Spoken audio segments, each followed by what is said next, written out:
मेरा नाम कृष्ण है और मेरा संबंध उत्तर प्रदेश के एक छोटे से कस्बे मोहनगढ़ के पास के गांव से है। पिताजी की नौकरी बेंगलुरु में हो गई थी और हम सब वहीं शिफ्ट हो गए थे। यह उन दिनों की बात है जब मैंने 12वीं की परीक्षा देकर छुट्टी पाई थी और मेरा ज्यादातर समय दोस्तों के साथ घूमने और इंटरनेट पर बीतता था। कोई खास काम नहीं था। एक दिन मैंने मोहनगढ़ में अपने पैतृक घर जाने का कार्यक्रम बनाया, जहां अब मेरी दादी माँ और 2 चाचा जी और उनकी परिवार रहती हैं। बड़े चाचा जी, जो सरकारी कर्मचारी थे, अब इस दुनिया में नहीं हैं। उनके 2 बच्चे हैं। बेटा 16 साल का है और बेटी 14 साल की है। छोटे चाचा जी की अभी शादी नहीं हुई, वह भी सरकारी कर्मचारी हैं। मैं वहां शाम को पहुंचा तो बहुत गर्मी थी। जेठ का महीना चल रहा था, जिसमें सूरज आग बरसा रहा होता है। मुझे देखकर सब बहुत खुश हुए। हम सब ने मिलकर रात का खाना खाया और सोने की तैयारी करने लगे। गांव और देहातों का माहौल ऐसा ही होता है कि लोग खुली छत पर चारपाइयां बिछाकर सोते हैं। छोटे चाचा जी और बड़े चाचा जी का बेटा, मेरा चचेरा भाई, नीचे अपने कमरे में ही सोते थे। वैसे भी मेरे चचेरे भाई को रात देर तक टीवी देखने का शौक था। चाची जी ने मेरी चारपाई भी छत पर लगा दी थी। मैं सफर की वजह से बहुत थका हुआ था और चारपाई पर लेटते ही कुछ ही देर में मेरी आंख लग गई। रात को जब सब सो रहे थे, अचानक मुझे गर्मी और प्यास की शिद्दत महसूस हुई और मेरी आंख खुल गई। साथ वाली चारपाई पर चाची जी सोई हुई थीं। जब मैंने देखा तो उनकी चारपाई खाली थी। मैंने सोचा शायद वह शौचालय गई होंगी या प्यास लगने की वजह से पानी पीने गई होंगी। मैं चारपाई से उठा और छत पर बने एक छोटे से कमरे की तरफ चल पड़ा, जहां पानी का ठंडा मटका रखा हुआ था। जब मैं कमरे के दरवाजे पर पहुंचा तो दरवाजा बंद था, लेकिन दरवाजे के नीचे से हल्की सी रोशनी छनकर बाहर आ रही थी। मुझे पहले तो हैरानी हुई, अगर चाची जी पानी पीने आई हैं तो दरवाजा बंद करके क्यों पानी पी रही हैं? और अगर वह अंदर नहीं है तो फिर ये रोशनी किस चीज की है? मैंने दरवाजे को हल्का सा धकेल कर खोलने की कोशिश की तो वह अंदर से कुंडी लगी हुई थी। मैं अभी इसी सोच में था कि मुझे अंदर से किसी के दरवाजे की तरफ चलकर आने की आवाज आई। मैंने जल्दी से यहाँ वहां देखा। मुझे कमरे के साथ बाहर वाली साइड पर एक तुलसी का चबूतरा नजर आया। उसकी पिछली साइड पर कोई 2 से 3 फीट जगह खाली थी। मैं जल्दी से वहां जाकर छिप गया। कुछ ही मिनटों के बाद हल्का सा दरवाजा खुलने की आवाज आई और कोई बाहर निकला। उसने इधर उधर देखा और सीधा तुलसी के चबूतरे के साथ बनी क्यारी की तरफ आने लगा। मैंने गौर से देखा तो मुझे चाची जी दिखाई दी, जो कि क्यारी की तरफ आ रही थीं। मैं तुलसी के चबूतरे के साथ बने एक छोटे से मंडप, जो कि 4 से 5 फीट ऊंचा था, के नीचे पैरों के बल बैठा यह नजारा देख रहा था, लेकिन मुझे वहां कोई देख नहीं सकता था। चांद की हल्की रोशनी में मुझे सब साफ नजर आ रहा था। जब चाची जी क्यारी के करीब पहुंची तो मैंने देखा कि चाची जी ने वहां से कोई चीज उठाई और दोबारा उसी कमरे की तरफ वापस चली गईं। उनके जाने के कोई 2 मिनट के बाद मैं चुपके से वहां से निकला और कमरे की तरफ गया। इस बार दरवाजा हल्का सा खुला हुआ था, लेकिन हल्की सी रोशनी आ रही थी। मैंने आहिस्ता से थोड़ा सा दरवाजे को धकेला और सिर्फ आधा ही अंदर करके झांका, तो थोड़ा अंधेरा होने के बावजूद जो नजारा देखा वह मेरे होश उड़ाने के लिए काफी था। अंदर चाची जी बाईं ओर एक कोने में एक चारपाई पर बैठी हुई थीं और खुद से खेल रही थीं। यह नजारा देखकर मैं होश खो बैठा और जब लगभग 10 सेकंड के बाद मैं कल्पनाओं की दुनिया से वापस आया और जब आंखें खोलीं तो मेरे पैरों तले जमीन खिसक गई। जब मैंने आंखें खोलीं तो देखा चाची जी का रंग उड़ा हुआ था और उनकी नजरें मेरे चेहरे पर थीं। मैं अभी डर और शर्मिंदगी की सोच में था कि चाची जी की आवाज मेरे कानों तक पहुंची। कृष्ण, तुम यहाँ क्या कर रहे हो? मैं बिना चाची जी की तरफ देखे तेजी से चलता हुआ सीढ़ियां उतरकर नीचे वाले कमरे में जाकर अंदर से कुंडी लगाकर बैठ गया और डर और शर्मिंदगी से सोचने लगा कि अब आगे क्या होगा। मैं चाची जी का सामना कैसे करूंगा? अगर उन्होंने किसी को बता दिया तो? पिताजी की मार और खासकर सबसे छोटे चाचा जी के बारे में सोचकर ही मैं डर रहा था। मेरे छोटे चाचा जी सख्त मिजाज के मालिक थे और मैंने बचपन में उनसे बहुत बार मार खाई थी। मैं वहां आधे घंटे तक बैठा रहा और सोचता रहा और फिर हिम्मत करके उठा, मुंह हाथ धोया और दबे पांव चलता हुआ छत पर आ गया। पहले चाची जी की चारपाई देखी तो वह दूसरी तरफ मुंह करके लेटी हुई थीं। मैं चुपके से आकर बिना कोई आवाज किए अपनी चारपाई पर आकर लेट गया और सुबह का इंतजार करते करते न जाने कब आंख लग गई और मैं सो गया। सुबह कोई 9 बजे का वक्त था जब मेरी चचेरी बहन ने मुझे आकर जगाया कि कृष्ण भैया उठो, दादी माँ और माँ नीचे नाश्ते के लिए बुला रही हैं। मैं अचकचाता हुआ उठा और सीधा शौचालय में घुस गया। नहा धोकर नाश्ते के लिए सबके साथ बैठ गया। दादी माँ और बच्चे भी नाश्ता कर रहे थे। छोटे चाचा जी अखबार पढ़ रहे थे और साथ साथ नाश्ता भी कर रहे थे, और चाची जी रसोई से चीजें लाकर नाश्ता लगा रही थीं। मैं चोरी चोरी चाची जी की तरफ ही देख रहा था। जब नाश्ता लग गया तो चाची जी भी आकर नाश्ता करने लगीं। जब मेरी और चाची जी की नजरें मिलीं तो हम दोनों ने फौरन नजरें चुरा लीं। हम दोनों एक दूसरे से नजरें नहीं मिला पा रहे थे। मैं बार बार चाची जी की तरफ देख रहा था। अचानक चाची जी ने मुझे गस से भरी नजरों से देखा तो मैं डर गया और मुंह नीचे करके नाश्ता करने लगा। एक अजीब सा डर दिल में था कि चाची जी ने नाश्ते के बाद अगर चाचा जी को बता दिया तो मेरी खैर नहीं है। आज इसी सोच में निवाला गले से मुश्किल से उतर रहा था। मैं इन्हीं सोचों में गुम था कि छोटे चाचा जी बोले, बच्चों, बस्ते उठा लो, स्कूल जाने का समय हो गया है। और मुझे कहा, कृष्ण बेटा, शाम को ड्यूटी के बाद तुमसे बातें करेंगे। मैंने बस इतना ही कहा, जी चाचा जी, और वह कुछ ही मिनटों के बाद बच्चों के साथ चले गए। दादी माँ अपने कमरे में चली गईं और चाची जी बर्तन उठाकर रसोई में रखने लगीं। मैं भी चुपके से उठा और टीवी वाले कमरे में बैठकर टीवी देखने लगा। टीवी में खास मन नहीं लग रहा था। बार बार एक ही बात दिमाग में आ रही थी कि अभी तक चाची जी ने चाचा जी को रात वाली बात नहीं बताई है, लेकिन वह चाचा जी को किसी भी वक्त बता देंगी तो फिर क्या होगा। बस यही डर मुझे खाए जा रहा था। रसोई से चाची जी के बर्तन धोने की आवाज आ रही थी। फिर कुछ देर बाद मैंने देखा कि चाची जी पूरे घर में झाड़ू लगाने लगीं। पहले आंगन में, फिर बाकी कमरों में भी। जब वह टीवी वाले कमरे में आईं और मुझे थोड़ा रूखे अंदाज में बोलीं कि कृष्ण, बाहर जाओ, मुझे कमरा साफ करने दो, सफाई के बाद बैठकर टीवी देख लेना। मैं खामोशी से उठा और बाहर आंगन में पड़ी चारपाई पर आकर बैठ गया। फिर कुछ देर बाद मैंने देखा चाची जी टीवी वाले कमरे से सफाई करके अपने कमरे में चली गईं और मैं फिर टीवी वाले कमरे में आकर बैठ गया और टीवी लगा लिया, लेकिन दिमाग कहीं और था। थोड़ी देर बाद मैंने कमरे की खिड़की से देखा कि चाची जी अपने कमरे से निकलकर दूसरे कमरे की तरफ जा रही हैं और कमरे में दाखिल होकर अंदर से दरवाजा बंद होने की आवाज आई। मेरे दिल में फिर शैतान ने दस्तक दी और मैं रात वाले वाकये के बारे में सोचने लगा। अचानक मैं वहां से उठा और उस कमरे की तरफ चलने लगा और कमरे के दरवाजे के पास पहुंचकर मैं दरवाजे के अंदर देखने की कोशिश करने लगा, लेकिन दरवाजा लोहे का बना हुआ था और उसमें कोई खास ऐसी जगह नहीं थी जिससे अंदर देखा जा सकता था। मैं अंदर देखने के लिए जगह तलाश कर रहा था। यकायक मुझे जहां दरवाजे का ताला था उसके बिल्कुल नीचे एक छोटा सा सुराख नजर आया। मैंने फौरन वहां आंख लगाई और अंदर का नजारा देखकर खुश हो गया कि चाची जी फिर से वहीं कर रही थीं। मैं इस नजारे में मग्न था कि चाची जी नीचे बैठ गईं और उनका मुंह तो पहले ही दरवाजे की तरफ था और मुझे ऐसा लगा कि उन्होंने मुझे सुराख से देखते हुए देख लिया है। वह इस वक्त बिल्कुल सुराख की तरफ देख रही थीं।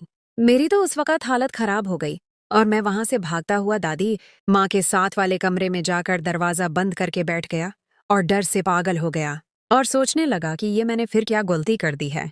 अब तो मेरी खैर नहीं है और चाची जी आज जरूर चाचा जी को बताकर रहेंगी और आज मेरी शामत आएगी। मैं इसी कशमकश में बैठा हुआ सोच रहा था कि आगे क्या होगा मेरे साथ। थोड़ी ही देर बाद मुझे उस कमरे का दरवाजा खुलने की आवाज आई और फिर किसी के कदमों की आवाज आहिस्ता आहिस्ता मेरे कानों में गूंजने लगी और वह आवाज जिस कमरे में मैं बैठा हुआ था उसके नजदीक आती हुई महसूस हो रही थी और मेरे दिल की धड़कन तेज हो रही थी। जैसे ही वह आवाज कमरे के पास पहुंची तो मैं डर से कांपने लगा, लेकिन फिर मुझे साथ वाले कमरे के दरवाजे के बंद होने की आवाज आई और थोड़ी सी खामोशी हो गई। साथ वाला कमरा चाची जी का अपना बेडरूम था। मैंने हिम्मत की और आहिस्ता से चलते हुए कमरे के दरवाजे का ताला खोला जिसमें मैं बैठा हुआ था और थोड़ा सा खोलकर बाहर देखा तो साथ वाला कमरा बंद था। मैं थोड़ा सा सुकून में आया और वापस दरवाजा बंद करके अंदर कमरे में आकर बैठ गया था और दरवाजा बंद नहीं किया और चारपाई पर बैठकर सोचने लगा कि अगर चाची जी मुझसे खुद बात करती हैं तो आगे से क्या जवाब दूंगा, और अगर वह शाम को चाचा जी को बता देंगी तो कैसे बच सकूंगा। मैं इन्हीं सोचों में गुमसुम बैठा था और कोई आधे घंटे के बाद यकायक मुझे मेरे कमरे का दरवाजा खुलने की आवाज आई और मैंने मुंह उठाकर देखा तो सामने दरवाजे पर चाची जी थीं और उनको देखकर मेरा रंग पीला पड़ गया। वह कमरे में दाखिल हुईं और दरवाजा बंद कर दिया और चलती हुई मैं जिस चारपाई पर बैठा था उसके सामने वाली चारपाई पर आकर बैठ गईं और थोड़ी देर के लिए खामोश हो गईं। मैं डर से उनसे आंखें नहीं मिला सकता था, इसीलिए मैं मुंह नीचे करके बैठा हुआ था। कोई 1 मिनट की खामोशी के बाद चाची जी की आवाज मेरे कानों में गूंजी। उन्होंने कहा, कृष्ण, तुम आखिर ऐसा क्यों कर रहे हो? शर्म नहीं आती? तुम रात को भी बिना इजाजत मेरे कमरे में आ गए और आज दूसरे कमरे में भी यही हरकत की है। मैं तुम्हारी चाची हूं और तुम मुझ पर गंदी नजर रखते हो। मैं बस उनकी बातें सुन रहा था, लेकिन आगे से जवाब देने की हिम्मत मुझ में नहीं थी। उन्होंने फिर सख्त लहजे में कहा, जवाब दो, आगे से बोलते क्यों नहीं? मैं अब उनको क्या जवाब देता, गलती मेरी अपनी थी। फिर चाची जी बोली, आज मैं तुम्हारे चाचा जी को शाम को बताऊंगी कि तुम अच्छे लड़के नहीं हो, ताकि वह तुम्हारे दिमाग से यह ख्याल निकाल सकें। उनकी बात सुनकर मैं डर गया और मैं फौरन उठा और चाची जी के पैरों में गिर गया और उनसे माफी मांगने लगा और उनसे माफी की भीख मांगने लगा और दोबारा से ऐसी हरकत न करने की तौबा करने लगा और बार बार उनसे कहने लगा, चाची जी मुझे माफ कर दें, चाचा जी को न बताएं, मैं दोबारा कभी भी नहीं करूंगा। थोड़ी देर बाद चाची जी को मुझ पर रहम आ गया। उन्होंने कहा कि मैं आज तुम्हें माफ कर रही हूं और चाचा जी से भी बात नहीं करूंगी, लेकिन आइंदा ऐसी हरकत हुई तो याद रखना, मुझसे बुरा कोई नहीं होगा। मेरी जान में जान आई और मैंने कहा, चाची जी, मैं वादा करता हूं, आइंदा ऐसा कभी नहीं होगा। और फिर वह उठकर बाहर चली गई। मैं चारपाई पर लेट गया और सोचने लगा, चल कृष्ण बेटा, आज तो बचत हो गई, आगे से बहुत सचेत रहना होगा। फिर इसी तरह ही कुछ दिन गुजर गए और मैं भी सामान्य हो गया और चाची जी से भी हल्की फुल्की बातचीत होती रही और चाचा जी और बाकी सब घर वालों से भी उठना बैठना चलता रहा। फिर एक दिन दोपहर के वक्त दादी माँ अपने कमरे में थीं और चाची जी भी घर का काम खत्म करके अपने कमरे में आराम कर रही थीं और बच्चे 3 बजे घर आते थे और चाचा जी 5 बजे आते थे। मुझे ख्याल आया सब अपने कमरों में हैं और समय भी खाली है और मैं अपना सरसों का तेल मालिश के लिए भी साथ लेकर आया हुआ था। मैंने बैग से तेल की शीशी निकाली और चाची जी के साथ वाला कमरा, उसमें ही दरवाजा बंद करके अपनी चारपाई पर बैठ गया और तेल से अपने शरीर की मालिश करने लगा और मालिश में मग्न हो गया। मैं अपनी मालिश में इतना मग्न था कि मुझे कोई खबर नहीं कि कब कमरे का दरवाजा खुला, जो कि मुझे बंद करना याद न रहा और कब से चाची जी मुझे मालिश करते हुए देख रही थीं। और जैसे चाची जी की नज़र मेरी नज़र से मिली, वह यकायक दरवाजा बंद करके अपने कमरे में चली गईं। मुझे उनके कमरे का दरवाजा बंद होने की आवाज आई और मैं होश में आ गया। मैं जल्दी से भागता हुआ चाची जी के दरवाजे को कांपते हुए हाथ से खटखटाया तो अंदर से हल्की सी आवाज आई, कौन है? मैंने कहा, चाची जी, मैं हूं। वह थोड़ा ऊंची आवाज में बोली, अभी तुम जाओ, मुझे तुमसे अभी कोई बात नहीं करनी। मैंने दोबारा उदास लहजे में कहा, चाची जी, बस एक बार मेरी बात सुन लें। थोड़ी सी खामोशी के बाद आवाज आई, आ जाओ। मैंने डरते हुए दरवाजा खोला और नजरें झुकाए हुए अंदर दाखिल हुआ तो चाची जी ने कहा, दरवाजा बंद कर दो। मैंने दरवाजा बंद कर दिया तो उन्होंने कहा, यहां आओ, बिस्तर पर बैठो। मैं डरते डरते बिस्तर के दूसरे किनारे पर जाकर खड़ा हो गया। वह फिर बोली, बैठ जाओ। मैं चुप करके बैठ गया और खामोश हो गया। उन्होंने कहा, बोलो क्या कहना है? मैंने मासूम सी शक्ल बनाकर और आहिस्ता से आवाज में कहा, चाची जी, मुझे माफ कर दें, मुझसे गलती हो गई है। तो वह आगे से बोली, कृष्ण, मुझे समझ नहीं आती कि तुम्हारे साथ समस्या क्या है। तुम जब से आए हो अजीब सी हरकतें कर रहे हो। बेटा, ये सब ठीक नहीं है। अगर तुम्हारे चाचा जी को पता चल गया तो तुम्हारी शामत आ जाएगी। मैं खामोशी से बैठा उनकी बातें सुन रहा था। दोबारा उन्होंने कहा, कृष्ण, तुम यह सब क्यों करते हो? कुछ तो अपना ख्याल करो। जो तुम हरकत अभी कर रहे थे, यह तुम्हारे लिए ठीक नहीं है। तुम क्यों नहीं समझते हो? मैंने बहुत हल्की सी आवाज में कहा, मैं क्या करूं? चाची जी ने फौरन कहा, क्या कहा तुमने? मैं और डर गया। चाची जी बोली, बेटा, ये सब कुछ ठीक नहीं है, तुम समझते क्यों नहीं? उन्होंने कहा, ये सब छोड़ दो। मैंने कहा, चाची जी, मैं कोशिश करूंगा दोबारा न करूं, लेकिन अब किसी को न बताएं। उन्होंने कहा, ठीक है, तुम दोबारा नहीं करोगे तो मैं किसी से भी बात नहीं करूंगी। मैंने कहा, शुक्रिया। तो मैं उठकर बाहर चला गया और जाकर टीवी वाले कमरे में बैठकर टीवी देखने लगा। उस दिन फिर कुछ खास बात न हुई। चाचा जी के साथ रात में पढ़ाई के संबंधित बातें होती रहीं और मैं रात को सोने तक चाची जी से बचता रहा और दिन गुजर गया। अगले दिन मैं सुबह उठा और नाश्ता किया। सब अपने अपने कामों में लग गए। मैं टीवी वाले कमरे में जाकर टीवी लगाकर बैठ गया। मैं टीवी देख रहा था कि कोई 10:30 बजे चाची जी अपना काम खत्म करके टीवी वाले कमरे में आईं।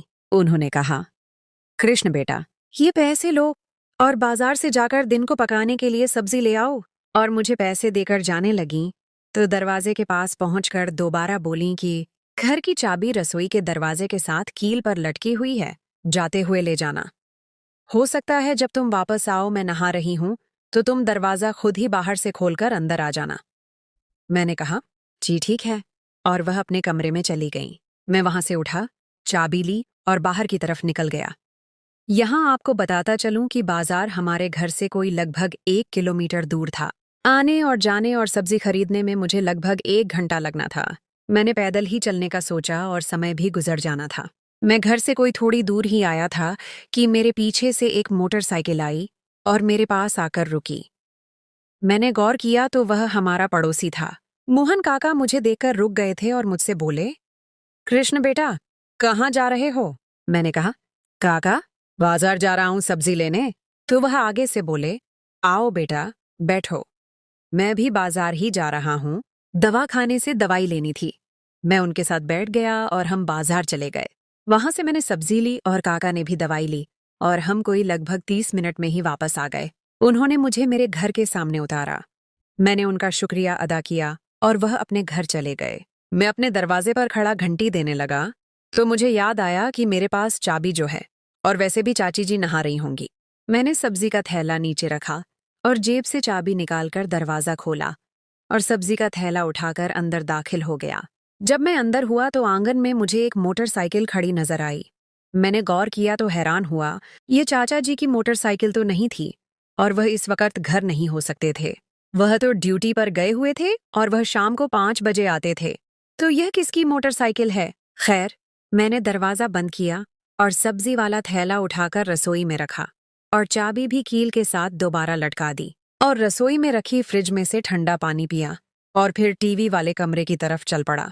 जब मैं रसोई से निकलकर चाची जी के कमरे, जो कि रसोई के साथ बना हुआ था, वहां से गुजरा तो मुझे उनके कमरे के दरवाजे के पास से अजीब सी हल्की हल्की आवाजें आ रही थीं। मैं चौंक गया और एक तरफ हटकर खड़ा होकर सोचने लगा कि यह किसकी आवाजें हैं। मैंने देखा दरवाजा भी बंद है। मैंने आहिस्ता से दरवाजे का हैंडल घुमाकर खोलकर देखने की कोशिश की तो निराश हुआ। दरवाजा अंदर से बंद था। मैं डर भी रहा था और सोच रहा था कि अंदर कैसे देखूं कि अंदर से किस चीज की आवाजें आ रही हैं। फिर मैं कमरे की खिड़की की तरफ लपका कि हो सकता है कि वहां से अंदर देख सकूं। जब मैंने खिड़की के पास देखा तो मुझे खिड़की के दूसरे कोने से पर्दा थोड़ा सा हटा हुआ नजर आया। मैंने बहुत ही एहतियात से अंदर देखने की कोशिश की। अब की बार मैं कोई जोखिम नहीं लेना चाहता था। जैसे ही मैंने उस जगह से अंदर देखा तो अंदर का नजारा देखकर मैं अपने होश खो बैठा, क्योंकि अंदर का नजारा मेरे लिए दिल दहला देने के लिए काफी था। अंदर मैंने देखा, सामने सोफे पर चाची जी का मामा का बेटा शर्मा जी, जो मोहनगढ़ में सरकारी स्कूल का अध्यापक था, वह सोफे पर बैठा हुआ था और चाची जी उनके साथ बैठी हुई थीं और एक दूसरे से प्यार कर रहे थे। और अचानक चाची जी की नजर सीधी खिड़की पर पड़ी और उनके चेहरे की हवाइयां उड़ गईं और मैं वहां से भागता हुआ दरवाजा खोलकर घर से बाहर चला गया। उस दिन घर से बाहर भाग जाने के बाद मैं शाम तक बाहर ही घूमता रहा और दिन को हुए वाकये के संबंधित सोचता रहा और मैंने अपने दिमाग में एक योजना तैयार कर ली थी। फिर शाम को घर आ गया और घर के दरवाजे पर आकर घंटी बजाई और थोड़ी देर बाद मेरे चचेरे भाई ने दरवाजा खोला। मैं घर में दाखिल हुआ और सीधा शौचालय में घुस गया और ताज़ा दम होकर चुपके से टीवी वाले कमरे में आकर टीवी लगाकर बैठ गया। मुझे अब चाची जी का डर नहीं था। मैं उनका सारा खेल देख चुका था और पता था अब चाची जी भी मेरी कोई बात किसी से नहीं करने वाली, इसलिए मैं इस लिहाज से पूरा संतुष्ट था। थोड़ी देर के बाद मेरी चचेरी बहन ने आकर मुझे बुलाया कि आकर खाना खा लो, सब इंतजार कर रहे हैं। मैंने टीवी बंद किया और खाने वाले कमरे में चला गया। वहां पर सब लोग बैठे हुए थे। चाची जी भी बैठी हुई थीं, लेकिन उनकी नजरें नीचे ही थीं। मैं खाने के दौरान बार बार चाची जी को देखता रहा, लेकिन चाची जी मुझसे नजरें नहीं मिला रही थीं। फिर जैसे ही खाना खत्म हुआ और चाची जी बर्तन उठाकर रसोई में रखने लगीं और चाचा जी ने टीवी वाले कमरे में जाकर टीवी पर खबरें लगा लीं और बच्चे पढ़ाई करने लगे। दादी माँ अपने कमरे में पूजा करने चली गईं। मैं भी वहां से उठा और टीवी वाले कमरे में जाकर चाचा जी के साथ टीवी देखने लगा। कुछ देर वहां चाचा जी से गपशप हुई, फिर वह उठकर चले गए और मैं वहां टीवी देखने लगा। थोड़ी देर बाद मैंने खिड़की से देखा चाची जी ऊपर छत की तरफ जा रही हैं। मैं वहां टीवी देखने में मग्न रहा। कुछ देर बाद चाची जी नीचे आ गईं और दोबारा अपने कमरे में चली गईं, जहां उनके बच्चे पढ़ाई कर रहे थे। मैं भी थोड़ी देर टीवी देखता रहा और मुझे नींद आने लगी और मैं टीवी बंद करके छत पर चला गया। वहां चाची जी ने चारपाइयां लगा दी थीं। मैं वहां अपनी चारपाई पर लेट गया और पता नहीं कब आंख लग गई और मैं नींद की आगोश में चला गया। आंख तब खुली जब मेरा चचेरा भाई मुझे सुबह नाश्ते के लिए उठा रहा था। मैं उठा और नीचे शौचालय में जाकर घुस गया और नहा धोकर बाहर निकला और सीधा आकर नाश्ते पर बैठ गया। सब सामान्य रूप से नाश्ता कर रहे थे। चाची जी की तरफ देखा तो वह मुझे ही देख रही थीं। मेरी नजर मिलते ही उन्होंने फौरन नजरें नीचे कर लीं और नाश्ता करने लगीं। मैं दिल में बहुत खुश हुआ कि कृष्ण बेटा, अब तो तेरा काम होकर रहेगा। चाचा जी ने नाश्ता खत्म किया और बच्चों से बोले, चलो बच्चों, तैयार हो जाओ स्कूल के लिए। और चाचा जी अपने कमरे में चले गए और दादी माँ भी अपने कमरे में चली गईं और चाची जी बर्तन उठाने लगीं। मैं भी जल्दी से नाश्ता खत्म किया और टीवी वाले कमरे में टीवी लगाकर बैठ गया। मैं अब सोच रहा था कि चाची जी रसोई का काम खत्म करके घर की सफाई करेंगी और वह टीवी वाले कमरे में भी आएंगी। मैं इस कशमकश में था कि चाची जी से बात कैसे शुरू की जाए और साथ ही चाची जी के आने का इंतजार कर रहा था। थोड़ी देर बाद मैंने खिड़की से देखा कि चाची जी रसोई से निकलीं और आंगन में सफाई करने लगीं और उन्होंने बाकी सब कमरों की सफाई भी कर ली। आखिर में वह टीवी वाले कमरे की सफाई करती थीं। मैंने देखा चाची जी ने जब बाकी कमरों की सफाई खत्म कर ली तो वह सीधी फिर अपने कमरे में चली गईं। मैं हैरान हुआ, चाची जी ने टीवी वाले कमरे की सफाई क्यों नहीं की? फिर मुझे ख्याल आया, चाची जी जरूर कल वाली बात की वजह से मुझसे सामना नहीं करना चाहती होंगी और उनके दिल में एक डर भी होगा कि कृष्ण ने अगर कल वाली बात का पूछ लिया तो क्या जवाब दूंगी। और मुझे अपनी जगह चाची जी की कल वाली हरकत देखने के बावजूद हिम्मत नहीं हो रही थी कि बात कैसे शुरू करूं। फिर मैं वहां पर ही बैठकर टीवी देखता रहा और दिन के 11 बज गए। मैं टीवी वाले कमरे में बैठकर अपना पूरा प्लान बना चुका था। मैंने हिम्मत की और चाची जी के कमरे की तरफ चल पड़ा और उनके दरवाजे पर जाकर खटखटाया, लेकिन अंदर से कोई आवाज नहीं आई। मैं 2 मिनट तक इंतजार करता रहा, लेकिन कोई अंदर से आवाज नहीं आई। फिर मैंने दरवाजे को हल्का सा धकेला तो दरवाजा खुल गया। मैंने आराम से दरवाजा खोलकर अंदर दाखिल हुआ तो सामने देखा चाची जी अपने बिस्तर पर बैठी हुई थीं और मुझे देखते ही उनका रंग पीला पड़ गया और बहुत आहिस्ता और कांपती आवाज मेरे कानों में आई, क्या काम है? मैं आराम से चलते हुए बिस्तर के दूसरे कोने पर बैठ गया और आहिस्ता से कहा कि मुझे आपसे बात करनी थी। चाची जी बिस्तर पर ही बैठे बैठे आगे को बढ़ीं और मेरे बिल्कुल नजदीक आकर मेरे घुटने को हाथ लगाकर रोने लगीं और कहने लगीं, कृष्ण मुझे माफ कर दो, मुझसे गलती हो गई। भगवान के लिए किसी को नहीं बताना। अगर घर में किसी को पता चल गया तो मुझे घर से निकाल देंगे और मैं किसी को मुंह दिखाने के काबिल नहीं रहूंगी। मैंने हिम्मत करके आगे से कहा, चाची जी, आपने यह काम क्यों किया? आपको अपने बच्चों और घर में किसी की भी इज्जत का ख्याल नहीं था। वह और रोने लगीं और कहने लगीं, कृष्ण बेटा, मैं भटक गई थी। भगवान के लिए मुझे माफ कर दो। मैं आइंदा दोबारा यह काम कभी नहीं करूंगी। मैंने फिर कहा, चाची जी, अगर मेरी जगह चाचा जी होते और आपको यह हरकत करते देख लेते तो फिर आपका क्या हाल होना था, ये आपने सोचा है? चाची जी ने फिर घुटने पकड़ लिए और कहा, कृष्ण, अब तक उनको नहीं पता और न ही उन्होंने देखा है और भगवान के लिए न बताओ। मैं वादा करती हूँ, मैं तुम्हारी बातें राज में रखूंगी और तुम मेरी रखोगे।